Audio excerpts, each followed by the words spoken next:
Hello, everyone. Thank you for joining. This is the Media Relations and Climate Tech webinar on crafting stories for a greener future.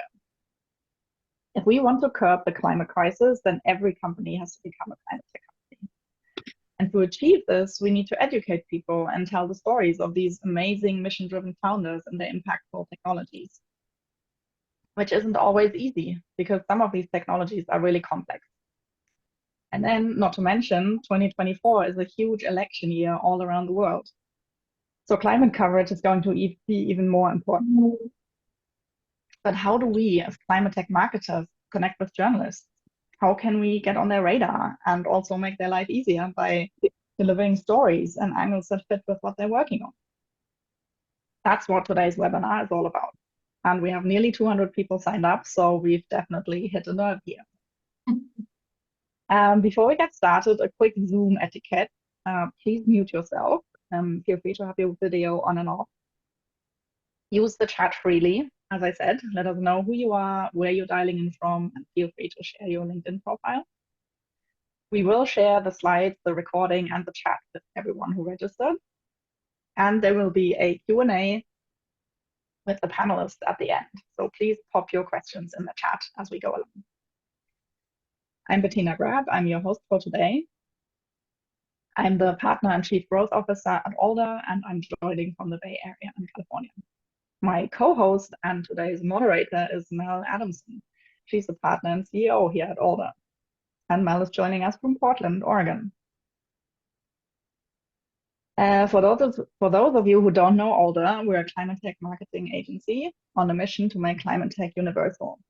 We are a full-service agency, which also includes a media relations practice with some awesome PR folks.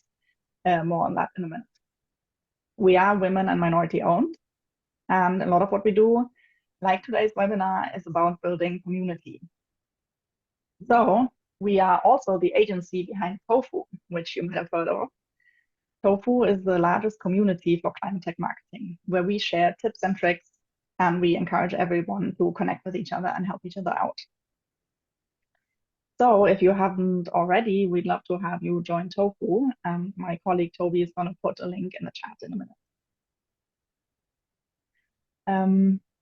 As mentioned, we do media relations here at Alder, and these are just some examples of media coverage that we've garnered for our clients. At the end of the webinar, you will have the opportunity to book a free consultation with us to discuss your media relations strategy. For now, I'd like to hand over to Mel to kick it off. Thanks, Bettina. I'm really excited for our guests today. We are so appreciative of everyone's time for being here and sharing some tips and tricks. And they'll introduce themselves, and then they'll also talk to you about some practical things that you can start doing when thinking about storytelling and for our climate industry. So first, we're going to start with Leah. Leah Garden is a policy, climate, and tech journalist and the former Environment Fellow with Young Professionals in Foreign Policy. She's written for The Daily Beast, The New Republic, Modern Farmer, and others, reporting on topics ranging from the sustainability of bioengineered food to the possibility of growing meat during long-haul space missions. Welcome, Leah. We're so glad to have you. Thank you. It was a great introduction. I'm so happy to be here. As she said, I'm Leah Garden. I'm currently a staff writer at GreenBiz Group, and I really focus on the intersection of climate policy in the private sector, and climate tech 100% falls into all of that. I'm also the author for our weekly newsletter, Climate Tech Rundown. So I'm a little steeped in the climate tech space, you could say. You know, I do a passing glance at it every day.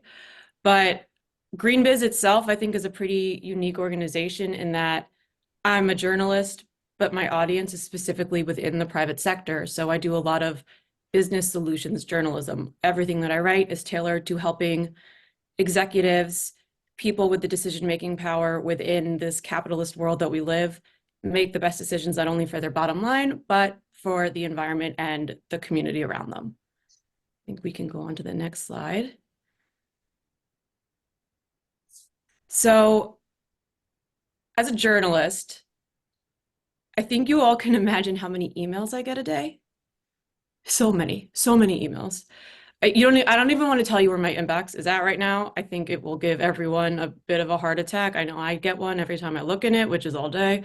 So when you send me pitches within the PR community, they're really helpful or they are something that I delete.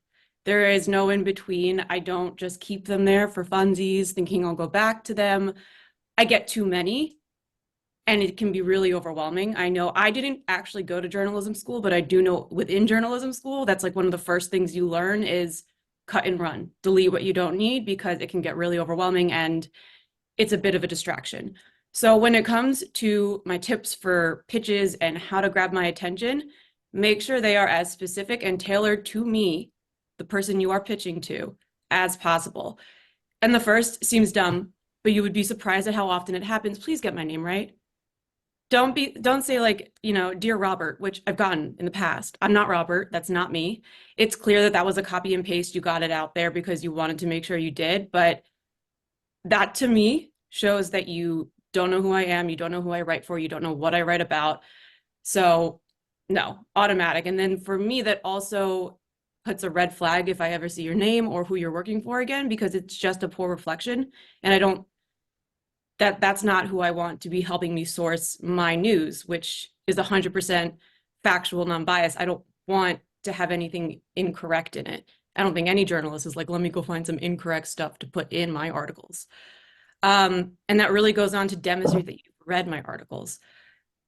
If you're sending me tips for things that I've never written about, it's very obvious that you don't actually pay attention to what I'm writing about, what my focus is on. If you're giving me a lot of consumer-facing things, I'm a B2B organization. That's what GreenBiz is. Our audience are business people. We're not going to be writing to the general public. So that's going to show to me that you don't know anything about GreenBiz and that you clearly haven't read my articles then, because they're not for the general public. Our audience, we're assuming, know what they're talking about. We don't dumb it down so that any random person can read and understand what's going on. That 100% has its place. It needs to happen, just not at GreenBiz. And grab my attention in the subject line. Make me want to open that article. Again, hundreds a day. If they're boring, they don't have anything to do with what I'm saying, I'm just gonna skip past and delete. Prove that you understand the vibe of my coverage area. I know I'm a millennial, it's showing, but like, I write about the intersection of climate policy and the private sector. That's pretty specific. That's a niche.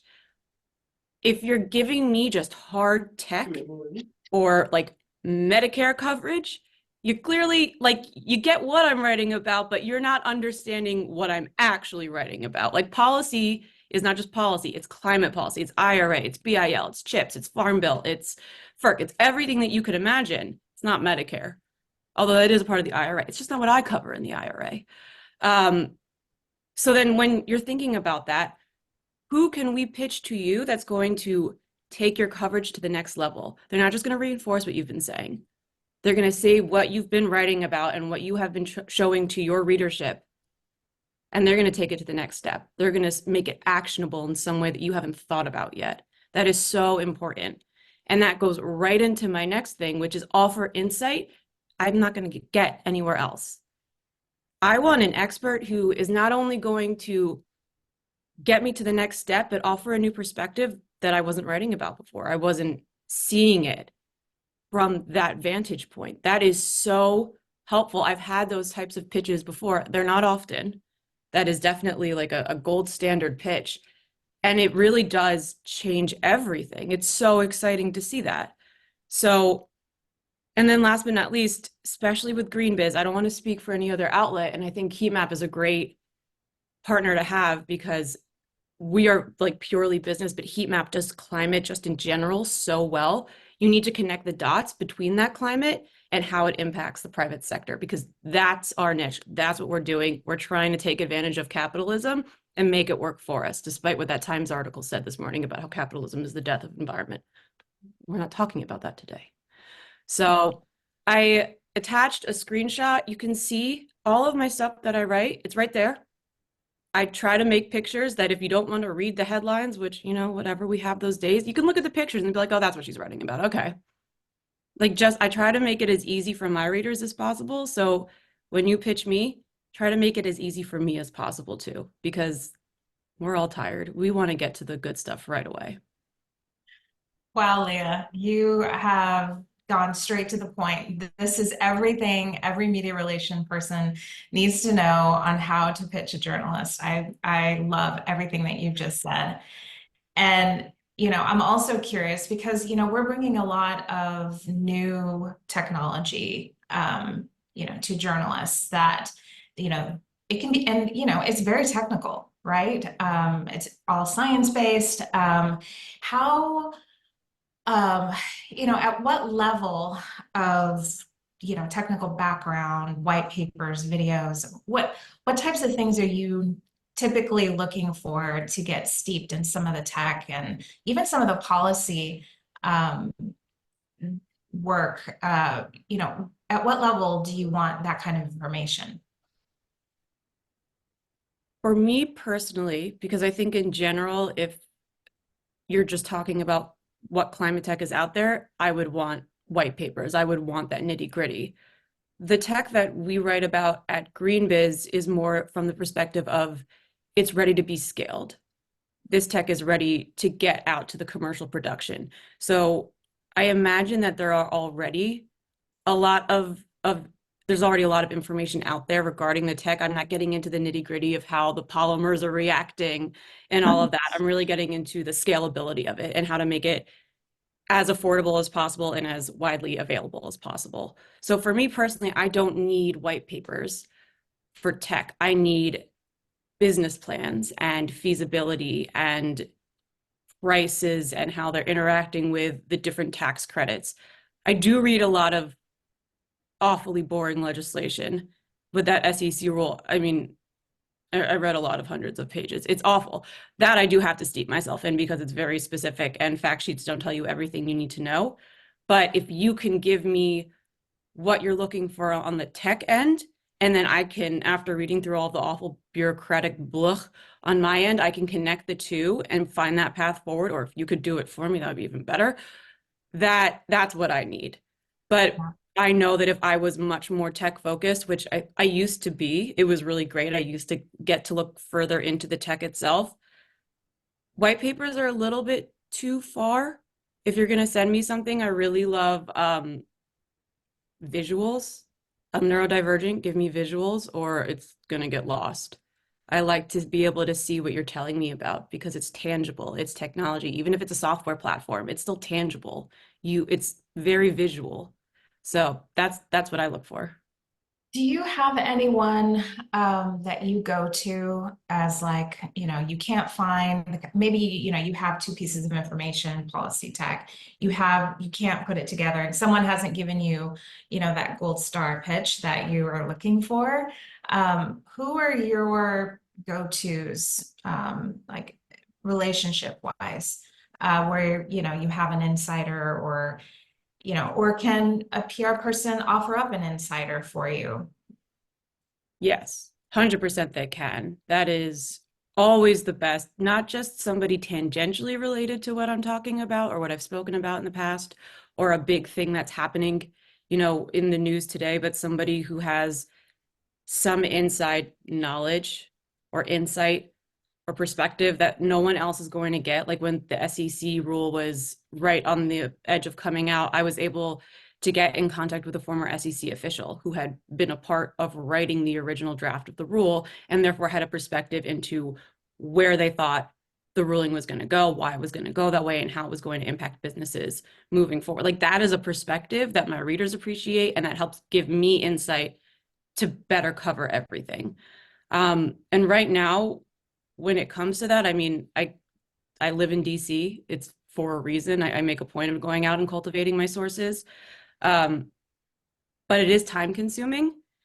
So whenever someone on the PR end can say, I know that this thing is like Farm Bill, it's been dragged out forever, but it's still just as important. If you know somebody who has insight into this process and where that eventual bill is going to end up, please, that's what I'm looking for because I want to help all of the producers then prepare for how they should move forward before that bill eventually gets done, which who even knows, but That's cross your awesome. fingers.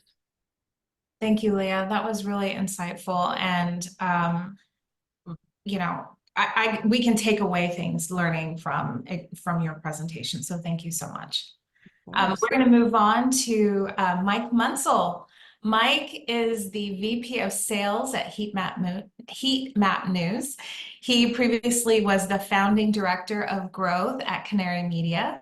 He's a marketer at heart and writes regularly about the intersection of climate and culture. Mike, welcome. Thanks so much for having me. So, as Mel said, I'm the VP of Sales at Heatmap. For anyone that's been around in the industry for a while, I sort of got my start at GreenTech Media back in 2013. I was leading marketing there for GTM Research, its market research division. And ultimately that led me to the founding team at Canary, and I just joined Heatmap this past November, so as VP of Sales. And as Mel said, I write a little bit. It's kind of my work hobby. You know, my main role is partnering with marketers on marketing programs, but I really enjoy the process of writing. So you'll see my writing up on Heatmap from time to time. So Heatmap is a newer newsroom in the climate world. And it just started last March and it's growing extraordinarily fast. We have now 50,000 newsletter subscribers, mostly in sort of the business of clean energy and climate. And it's really focused on the inside story of the race to fix the planet. So looking at how climate is shaping policy and business. And we have amazing journalists like Robinson Meyer, who's formerly with The Atlantic, and journalists that came from Bloomberg and Grist and Vox and more. So it's a really great team to be a part of. And I will say before this next slide that we have some amazing illustrations at Heatmap, a great designer. And one thing that I love that he does is he photoshops the subject of a lot of our articles' heads onto bodies and really does it in this fun kind of way. So I asked him to give me the Heatmap treatment for my next slide.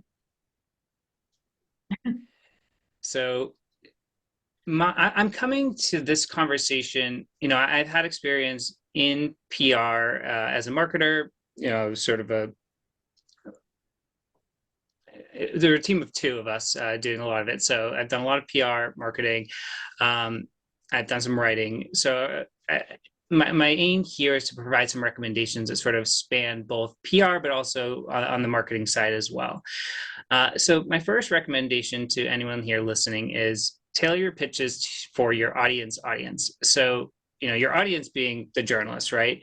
But who are they writing to? And this Leah went on at length, so I don't need to really hammer home the point too much. But one thing I can say is that every newsroom has a different makeup of their readership, and they all have those stats. So you can reach out to Heatmap and any other of the many amazing newsrooms covering climate and clean energy and find out what the makeup of their audience is. Is it mostly utilities, like a utility dive, investors, financiers? So if you're pitching to that outlet, you might want to help, or you might want to shape your story really for their audience. And again, you can sort of get that data from them. Now, on sort of the marketing side, you know, as PR professionals, as many of you are on this call, earned media, right? That's your dream. That's your soul goal. You want these stories written about your yes, it is. your clients. But I do want to say, don't discount paid media as well. And I get it, I'm biased, you know, this is my role, but I do have a lot of experience in this world. And I was recently chatting with a marketer who used the phrase newsletter magic. And what she meant is that it can feel serendipitous when you sponsor a newsletter, you put your brand out in front of tens of thousands of climate and energy professionals. And then all of a sudden, people are calling, people are reaching out. And I've been inside the CRMs of 3 different clean energy newsrooms, and I can tell you that virtually every energy reporter from mainstream media subscribes to all of the major clean energy and climate newsrooms. So there's a great way and a great story there to sort of put your brand out in front of not only the industry, but also everyone writing about the industry when you're, using paid media in that way. And the other thing, on the brand side too, that I've worked with a lot of marketers have told me this, and I hadn't thought about it until they told me this. Every clean energy and climate specific newsroom has their own brand, has their own vibe. And a lot of companies will actually try to really partner with an organization they think that aligns to or maps to their own brand equity. So that might look like sponsoring a podcast with this outlet or doing an event with this outlet. But there is something to aligning your brand with a company like that. Now, I reached out to all of Heatmap's journalists because I wanted the editorial take on this question of, what should clean energy and climate PR people know? And everyone gave me, again, a very similar response to Leah, sort of about these custom pitches for your outlets, and also about trusting the experts at your organization. They want to get into the weeds. When you're working with journalists at these clean energy and climate newsrooms, you don't necessarily need to give them sort of the 101 on our industry, right? They know that already, and they're ready to get running. So they want the more details, the better. And trust your experts. If you have to give them some media training, do that, but really put them on the phone with the journalists.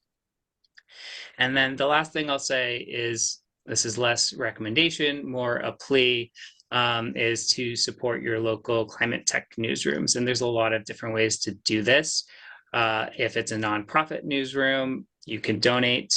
If the newsroom has a paywall, you can subscribe. If you are a marketer, or if you have influence with the company's marketers, sponsorships truly actually help keep journalism alive.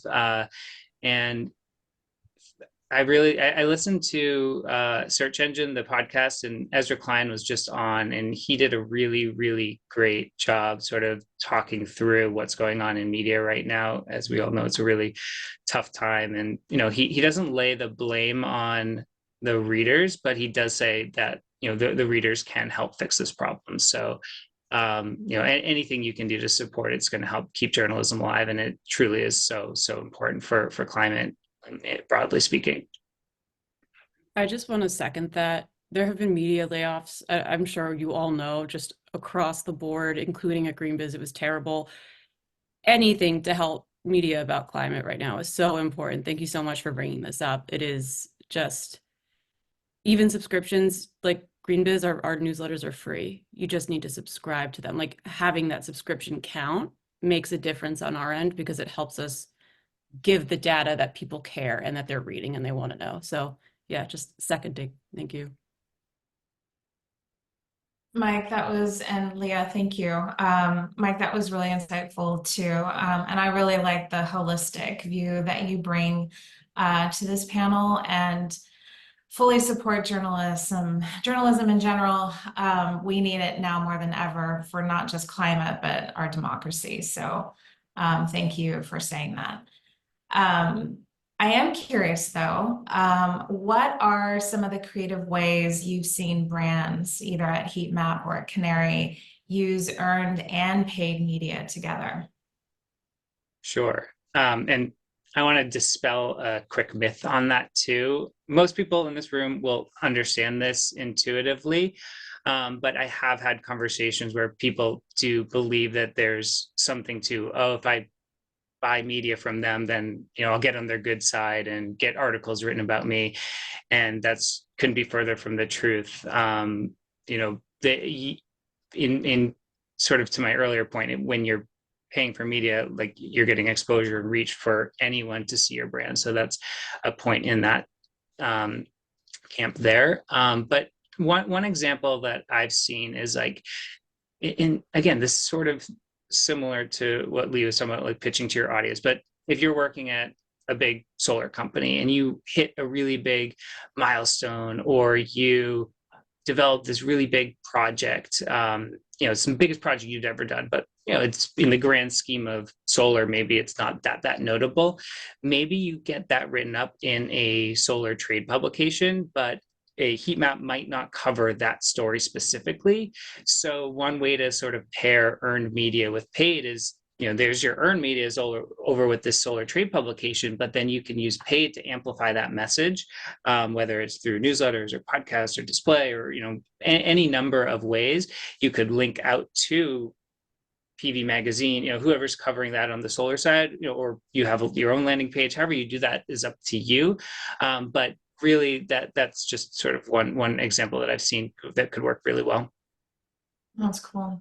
Those are really great ideas. I'm curious, with the elections coming up, where if there's any sort of talk in the newsroom, Leah, I guess this is for you too, how that may hinder or benefit some of the climate work that y'all are doing. Probably both. It's going to certainly bring to light a lot of topics. For better or for worse, the IRA is probably going to be in the crosshairs. One opportunity, right, that could bring is if, I don't know, a certain nominee for president starts claiming that a certain technology doesn't work, right? Like, there are a lot of fact-checking opportunities where a lot of these clean energy companies working on these solutions have data to dispel these myths. So, there's going to be, I'm sure, a lot of energy taken up from newsrooms in a way, and sort of like putting into politics. But that's not to say that that there are not opportunities to be had, but there will certainly be a lot of noise. I think it also provides a great opportunity to highlight some of the more state and local level things that are going on, because federal is so inconsistent. There has been a lot of great work happening at cities, but with governors, I'm actually putting together like a climate policy heroes list in the next couple of weeks about people who don't get talked about often and don't get the praise they deserve, but we're doing some really incredible climate work. So everything is going to be a lot. It's going to take a lot of our efforts, just like you were saying, but I think it's just a great opportunity to really pay attention to the consistent work happening on the ground that's not getting as much of media attention right now. Yeah, great. Awesome. All right. Well, thank you. Thanks, Mike. Thanks, Leah. All right, so we are going to move on to our next panelist, Anne-Sophie. She is a climate journalist and communication specialist with more than 12 years of experience in media relations, publishing, corporate communications, and project management.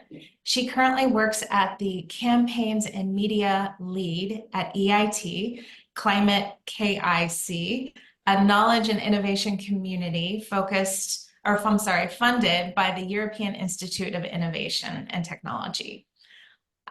She is calling in from Berlin, I think. She was traveling, but I think she's coming in from Berlin today. Awesome. Anne-Sophie, welcome. Hello, hi, thank you. Can you hear me? Yes. And see me as well, yeah? Perfect. Yeah, thank you so much. I'm really glad to join this panel. So my name is Anne-Sophie Garrigou. I'm really sorry for all the EIT, Climate-KIC, etc. I'm going to try to explain. So as you said, I'm a trained journalist. I'm based in Berlin, Germany, where it's quite great today.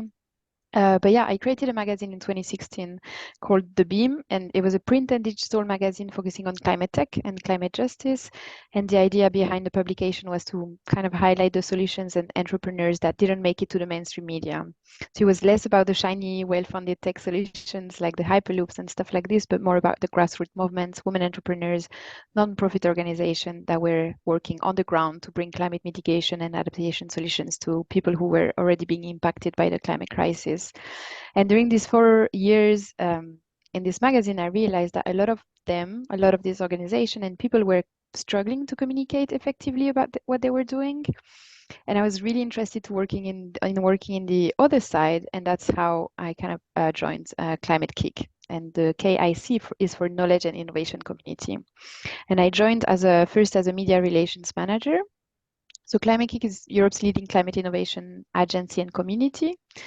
As you said, it was created by the European Institute of Innovation and Technology. And in a bit more of a decade, I think we've incubated about 2,100 startups. And now Climate-KIC is less focused on those single point solutions, those climate tech solutions, although we still run accelerator programs, but we're also supporting cities, regions, countries, and industries to kind of bridge the gap between their climate commitments and current reality. So we help them achieve what they signed up for or committed to do. So for instance, we work with Slovenia, the government, to help the country transition to a circular economy. We help the government of Ireland to reach their goal of achieving a climate neutral food system. We support 112 cities in achieving climate neutrality, etc. And I'm also running a small magazine called WICA for Women in Climate Action, where I interview women working in the climate field. And this time around, I'm also looking at how art can support the climate narratives. So that's kind of for my background. And then if you can move to the other slide. So as you said, I was just traveling, so I'm not as prepared. I feel like I'm just coming back from holidays. But yeah, I had a lot of ideas of things I wanted to bring here today, and I tried to keep it to the point on the slide. But the first thing I wanted to mention was really the importance of kind of reinventing the way journalists and media representatives work together, because as a journalist, I received like lots of press releases and invitations from companies and organizations that have a lot of money to put into comms, right? Now working on the other sides of things, to be honest, like press releases are my least favorite part of the job. I still don't see really the impact of sending a press release to a newswire, to have the same boring 3-paragraph being republished on hundreds of websites. I think it's a very capitalist way to think about communications. And yeah, I think what's really important is the relationship between the journalist and the media representative. And as media representative, as long as you don't waste their time, journalist time, you come to them with like stories, like everything that people have said before, stories that are accurate, that are newsworthy, etc. You're going to build this relationship. So I know that journalists are looking for those stories that resonate with readers, that have the potential to make a difference. And I think climate stories are all of this. But often, like a lot of media will also focus on kind of the fancy tech or the things that are so unique, but those stories, they exclude a lot of viewers because, to be honest, most people will never ride a hyperloop, right? So I think we have to really be careful when we report on climate stories, because the climate discussion can be so divided. And we just mentioned the US election, but it's the same in Europe, right? If we tell the climate story only talking about the most privileged, and I took the hyperloop as an example, I know it's the most extreme ones, but if we talk about the climate stories only talking about the solutions that only people in the cities are going to be able to use, or I don't know, there's a lot of other examples, then you make it a topic that is only a few people should care about, when it's the opposite. We should really try to include everyone. And I think that's one of the things that I found as a journalist, that so many challenges or solutions are not covered in the media. And at the BIM, I was specifically looking for women entrepreneurs, especially Black and brown women, because they're the least funded. And because they're the least funded, they're the least also communicated about in the media. But we know that they're bringing solutions that are necessary to the specific challenges that their communities face. And even there is research that show now that female-led businesses are often more sustainable and more profitable. But yeah, so with the BIM, I really wanted to create a space for that. And that's also kind of my invitation to journalists for all of us, like to look outside of our inboxes, right? To look for the stories and the people that won't be sending a well-designed press kit or inviting us to fancy breakfast press points because they don't have the budget to do so. But that doesn't mean the story isn't worth telling. So yeah, now at Climate-KIC, I face other kind of challenges. We kind of have comms budget, but frankly, I've had a hard time getting the media's attention because what we're doing is complex, and that's another part of like the climate stories and climate getting stuff published in the media, and it isn't easy to illustrate. So one thing we've been doing, and that's also maybe advice for other media relation people who are not working on tech things. I can see the comment, and it's true. People in the city can cover a lot of different demographics. Thank you for pointing that out. But yeah, and is my mic still on? Yeah. So the stories we're telling at Climate-KIC can be very, very complex and is not easy to illustrate. So we're focusing on editorial and thought leadership. So to position ourselves on important topics. So we've done it, for instance, recently on the nature restoration law, which is a piece of legislation that just passed in the EU. And it's something that a lot of organizations can do when they don't, when they're not in an implementation phase yet, or they're not selling a product. When you're doing something that is a bit different than this, I think it's very interesting also to do. And because of course it's more difficult to explain in an 800-word piece how and why a city is going to achieve climate neutrality, what this means for citizens, and 1,000 ways that is going to change the city. And also, we're not 100% sure of what it's going to look like. But yeah, I think one thing that I wanted to mention in this presentation is the importance for us in working in corporate comms to become much better at telling those stories, because of course the climate crisis is the greatest challenge that we'll face, and people need to understand the impact that is going to have on their life, but they also need to understand that all of the things that companies, organizations are putting in place now for the transition are things to create a better future. And I think for a lot of people, it's difficult to understand some pieces of legislation. Like in France, there was a lot of protests against I'm losing my word, taxes, carbon tax, taxes on oil, but because like it's something that we need to explain to people also how the transition is going to happen and things like this. And organization like us, we need to work more with the media on how to tell this climate narrative to kind of create a more inspiring story. And I think more and more climate professionals are working on this, on telling this more inspiring climate story. And that doesn't mean we don't have to talk about the science. We absolutely do. And we need to explain how and why this is important, how the climate crisis is impacting people, but also about how the solutions will support our everyday lives and create a better future for everyone. So yeah, and I know like this is also something that is very political. We've seen it in the US election in the past, how politicians have been spreading climate disinformation. And in Europe, we've had the similar issues with the right-wing narrative getting more exposure, influencing pieces of legislations so that they become actually less ambitious. So I think we have really like an important role to play as climate journalists and media relation to kind of write this alternative narrative, help people show the vision of a better world within these planetary boundaries, and work together to help each other out, kind of telling these stories. And Sophie, I'm really curious if or how you balance the positive messaging around climate versus the doomsday messaging around climate. Especially, it sounds like some of your audiences are more consumer or versus B2B. I think the both of them are complementary, basically. So you need to talk about the why. To me, as a journalist, I need to talk about the why, to talk about the how and the what, right? So it's just about making sure that both sides are here at all time. And for us, like our audience at Climate-KIC is more governments, for instance, that are interested in knowing that they can work with us to solve a challenge that they have. They want to reduce their emission in the agri-food industry, for instance.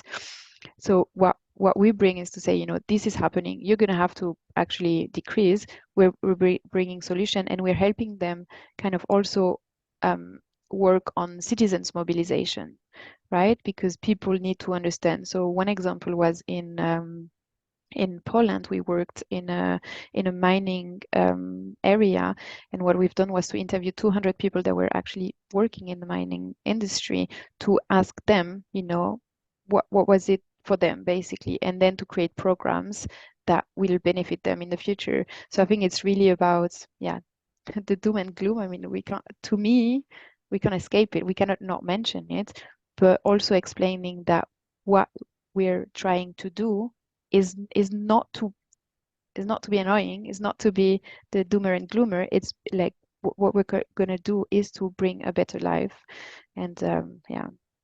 That's great.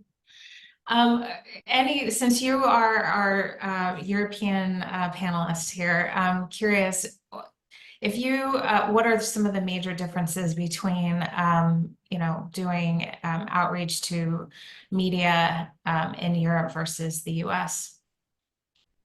It's an interesting question. I'm not sure actually. I think so because we're an EU agency, like we've been focusing on I've been focusing on reaching out to the EU. Yeah, I'm not entirely sure if there is a big difference. I think like maybe the media are, I don't know actually. I'm trying to think if the media are, yeah. We'll come back Or to that. Maybe yeah. there's others that might have some answers for us. Thank you for those insights. I think that was really interesting. I really appreciate your perspective. Thank you. So last but not least, we have Connor Gordon. He is the he's at Rondo Energy. I'm sorry, Connor, I don't have your title in front of me. Connor has over 10 years of B2B marketing communications experience in the clean tech sector with a focus on translating complicated renewable energy systems and technologies into clear, direct experiences across multiple media types and platforms. Prior to serving as head of marketing for Rondo Energy, Connor drove award-winning campaigns for Bloom Energy, a leader in the fuel cell technology, and for GlassPoint Solar, which delivered solar industrial heat worldwide. Connor, so great to have you here. Awesome. Yeah, thanks so much for having me. And thank you to the rest of the panelists for all the great work you do. And thanks for the audience for joining.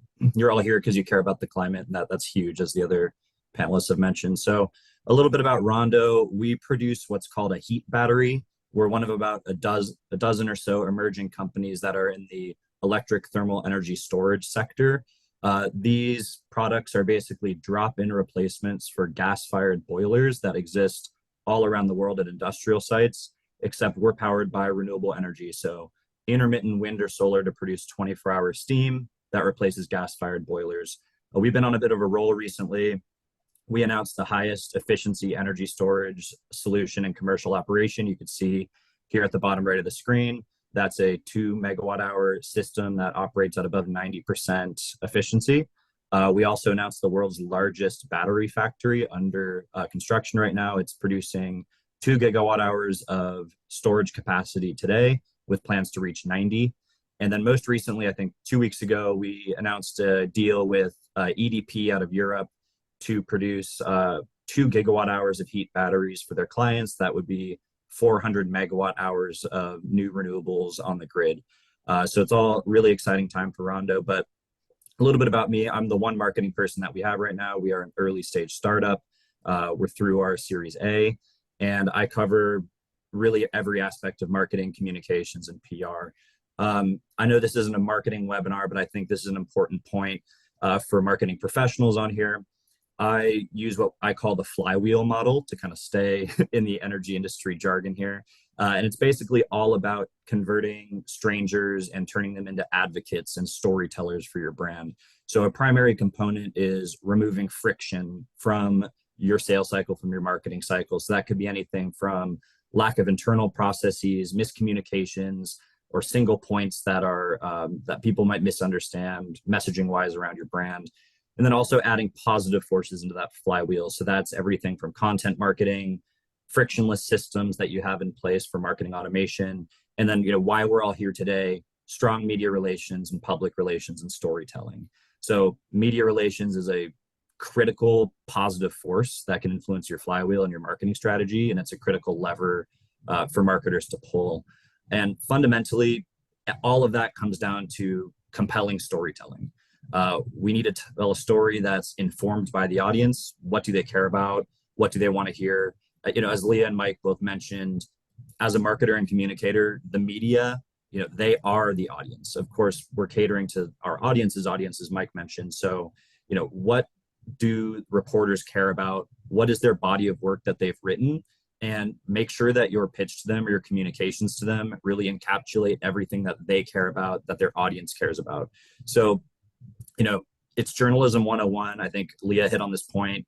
Don't bury the lead. If you have something exciting, you have something new, a wow moment, put that at the top of your pitch, put it in the subject line, really grab their attention, let them sink their teeth in, and get them all of the most information, all the important information up front.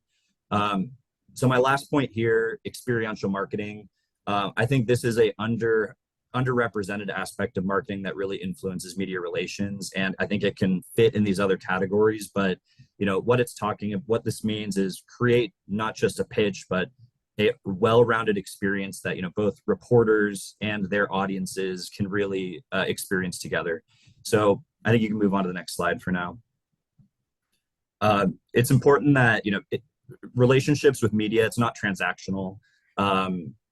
It's important to offer a subject matter expert as background. A couple things we've mentioned so far from the panelists, but really telling a compelling story comes down to what is that irreducible minimum of messaging that resonates across your web of audience groups. Now, as marketers, we have to pay attention to customers, to investors, to analysts, to government stakeholders, to media. So what is that simple message that you can deploy about your product, about your vision and mission that really resonates? And then give that message, package that message up within an experience that really gives media and gives their audience something that they can really sink their teeth into. So that I have a couple examples here that we've done. So at Bloom, something that was really interesting was we created a blackout tracker. So, an average person can go and see, oh, wow, my area that I'm living in experienced an incredible amount of blackouts. In California, we had a season where there were blackouts for up to 3 or 4 days at a time. So this is something that is both compelling for an average citizen who's maybe at most an armchair expert of energy, all the way through media who they're writing stories about the struggling grid in California as an example. So I think strong content marketing and packaging content in a way that's really digestible and really simple can help you start to introduce these more esoteric topics that are maybe harder to understand. I would say if you are a smaller organization, you maybe don't have a budget for a large agency, or for, you don't have capacity to really do a lot of pitching on your own, start with influencers. Like Rondo, we've had a lot of success reaching out to YouTubers, to kind of thought leaders on Twitter, giving them that really compelling pitch, telling them something that they've never heard before. And I think getting small wins in the influencer space has garnered a lot of clicks, a lot of views, and ultimately, those things are interesting to reporters. Of course, it's not all about clicks and views and ad rev and all that, but showing that you can earn clicks shows that if they write a story about you, they're likely to get clicks and views as well. So that opens the door to a lot of media interest, and definitely leverage your thought leaders that you have as subject matter experts, and use them as part of that flywheel model that I suggested, and bring them into the fold on marketing and communications and make them feel like they are a part of the journey. So really excited to be here and looking forward to everyone's questions. Thanks, Connor. I really appreciate your inside PR and marketing perspective on this. Just some tactical things. I know sometimes, media training for executives can be, not the first thing that anyone wants to do at the beginning of their day. But curious, is that something that y'all do at Rondo? And is it just for the CEO, or is it, how do you do media training there? Yeah, absolutely. I mean, no spokesperson is too low level for media training.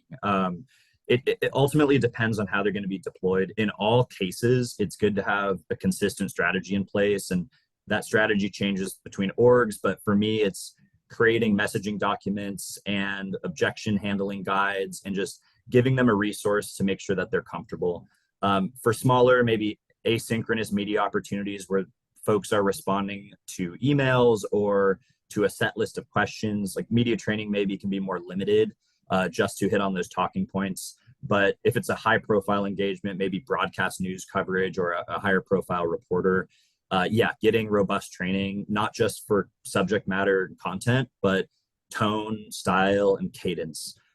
It's really easy for execs to get caught up kind of juggling both content and delivery. So working with them, doing dry runs, critically important. And for us in a startup environment, everything moves so fast. It's really easy for an executive to get wrapped up in the details, to maybe forget what's public and what's private. So it's really important to kind of do those dry runs ahead of time. Yeah, the CEO, they might be more visionary and some of the VPs might be more specialized. So I think it's really important to really understand your bench, keep the folks that talk about their certain subjects, better than others in their comfort zone, get them on those beats, have them speak to reporters that cover those facts, and try to keep people there and don't, it's a jarring experience to get moved out of your comfort zone and to have to answer something you're not so familiar with. I think as comms professionals, our role is air cover. It's our responsibility to understand the audience group. It's our responsibility to prep them to make sure they feel comfortable. We're here to create sort of a safe zone, not just ahead of the opportunity, but even afterwards. It's important to sit there and reflect what went right, what went wrong. Did we discover any objections or tough questions that we should handle for next time? So everything is a learning experience, but I think the very short answer is yes, like media training, I think is critical, especially for smaller orgs that are just getting off the ground. All right. We are just about at the end of time, but I want to make sure we get some audience questions in here.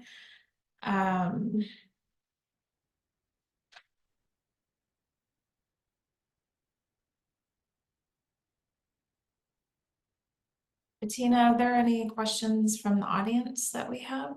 Not yet. So I have encouraged people to put them in the chat. So please go ahead. Or if you have one, you might as well also unmute yourself and start asking away. Well, I love to ask questions, so I'll keep going until someone has a question, unless someone wants to speak up. Yes, let's do that.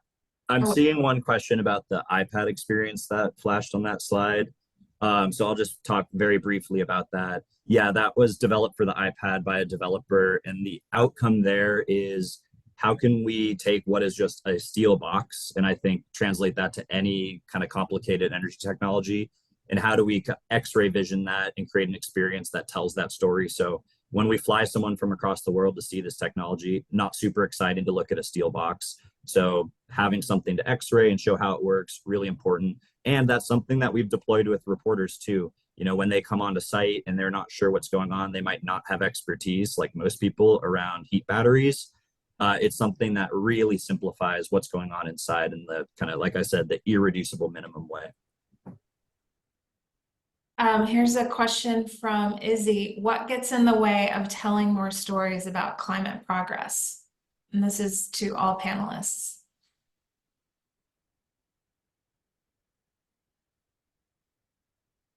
I can take it from my perspective at least, which is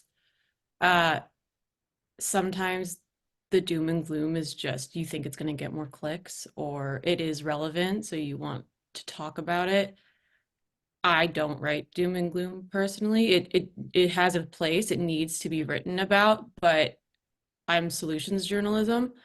And I think that climate progress has less of a hook unless you can give it something really impressive, like 100 million revenue or investment or something like a big number that people are like, oh wow, this is really profitable, versus,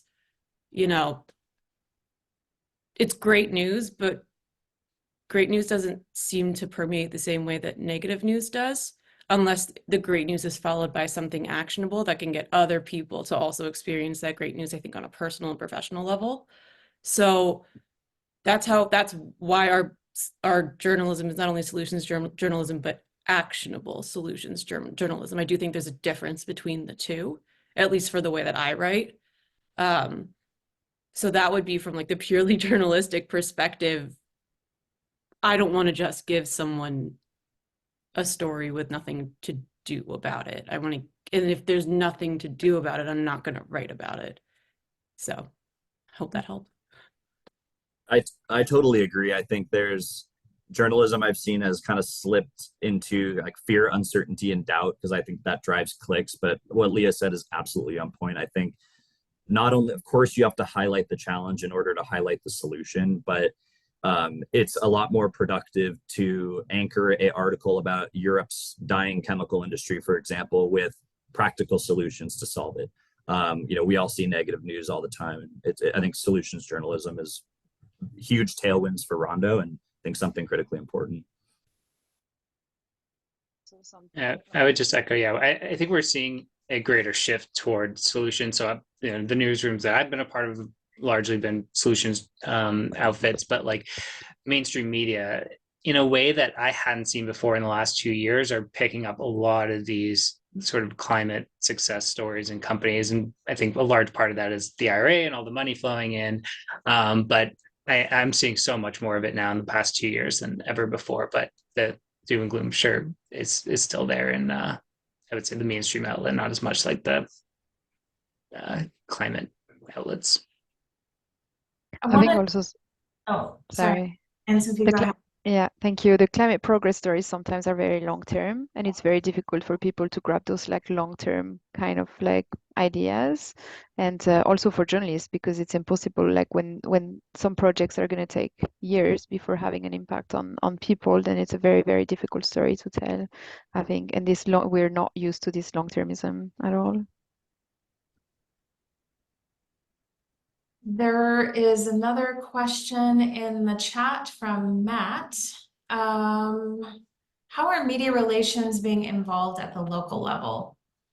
He sees too many stories where the climate reporter is talking about something important, but local reporting is still reporting untruths about bike lanes or public transportation. Any thoughts on local level reporting?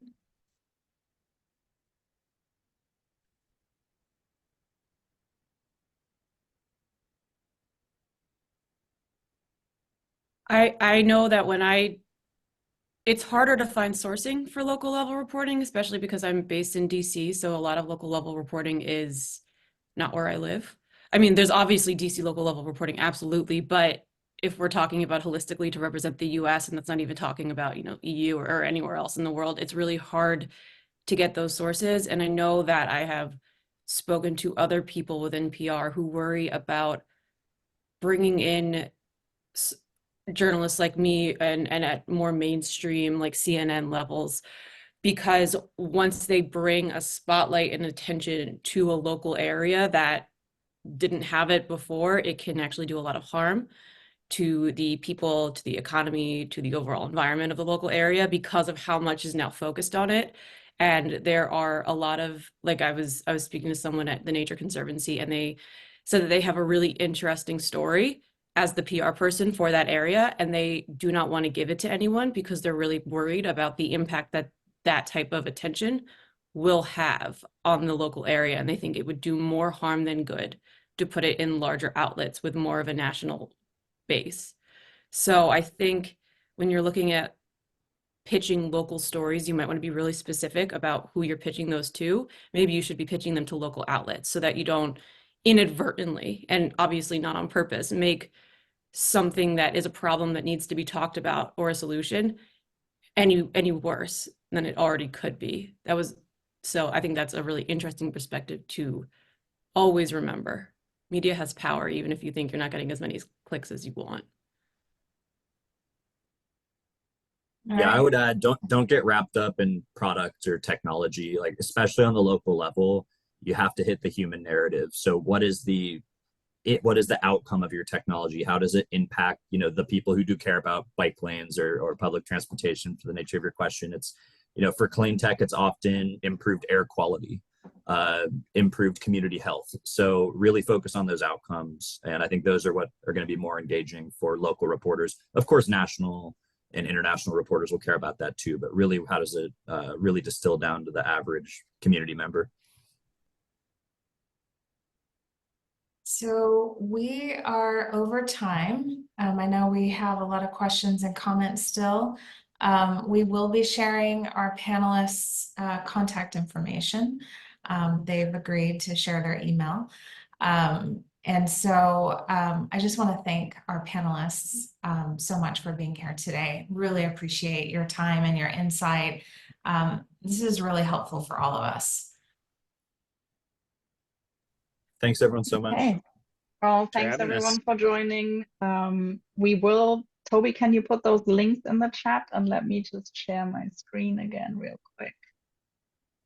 Right, so thank you. As I mentioned, we do have an offer for anyone who's interested in discussing their media relations strategy. You can either email us at hello@Alder Agency, or if you have a phone near you, you can scan this QR code, and this will get you to Mel and my Calendly page where you can book a meeting directly. Those links will also be in the follow-up email that I'm going to send out. So yeah, thanks again to our amazing panelists. Mel, great moderation. Toby, thank you for managing everything in the background. And thank you everyone in the audience for joining and your really good questions. We really appreciate it.